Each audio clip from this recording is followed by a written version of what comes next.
ხშირ შემთხვევაში, ოღონდ რა თქმა უნდა, არ ვამბობ, რომ ზოგადად ესე არის. ადამიანები ვინც მიდიან ფსიქოლოგიაში, ნებისმიერ პროფესიაში ხო, არის ხოლმე რაღაცები დაზეპირებულია, რაღაცები თვითონ კი არა პრაქტიკადან ნახა და ეს რაღაცები გამოიკვლიე, ხო?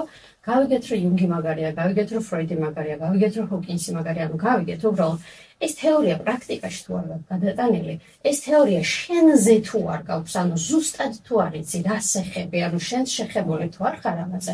გონია, რომ ესე ხო რა ვიცი, აი დავშდები და პოდკასტს მოусმენ. ანუ რატო წავიდე თერაპიაზე? იმიტომ თქვი ზუსტად წეგან, რომ ეს ადგილები, რაც ჩემით გავიარე და ვიყავი, ჩემთვის მეტად ძლიერი ეს არის ხოლმე. როცა თეორიას კი არ ვაზიარებ, რომ რაღაც კურსი გავიარე, წიგნი წავიკითხე, არა პრაქტიკაში ვნახე ეს ყველაფერი.